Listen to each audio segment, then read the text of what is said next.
With the permission of our director, sect members visit our workplace, where I work on a social reintegration of homeless people. We have fought against it, but it's useless. They keep coming. They conduct their so-called services. If we don't conflict with them, can they harm us?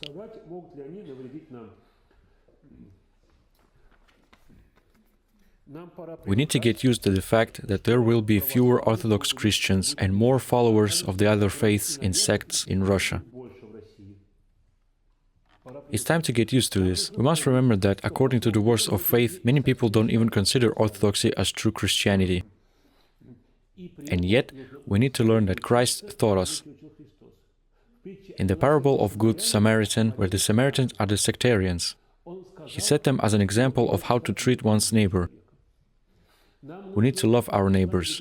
And who are our neighbors? According to the parable of the Good Samaritan, everyone, without exception. And those in need, those who need help, are even more our neighbors. Therefore, no matter what faith a person holds, no matter what beliefs they follow, whether they believe there is no God, or believe differently, or have made up something on their own, that's hard to understand. Our attitude toward them should be one of love. Only love. And our love is the strongest resistance in any sect or perversion. Love and only love. That's how we fight sects. We bombard them with love. We arm ourselves with love. By the way, another point. I remember when I visited one of the sects, I asked after the service if there was any former Orthodox Christian that became sectarians. I asked them if they could stay for a moment. A few people stayed. I asked them, "You were Orthodox and you became sectarians. You chose a sect." Well, I don't call it a sect. I said they had joined the Baptists to avoid offending them. "You were Orthodox and now you're Baptists. You consciously chose baptism?" They said yes.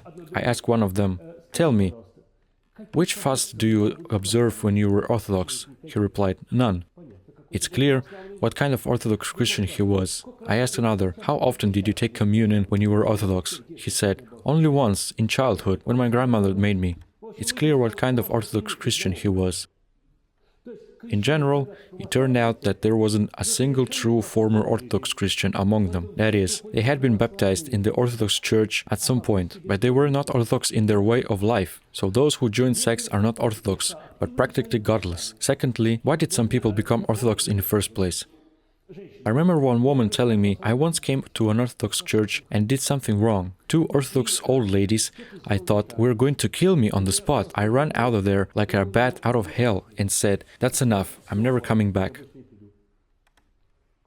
Who made her a sectarian? Orthodox old ladies. Without words.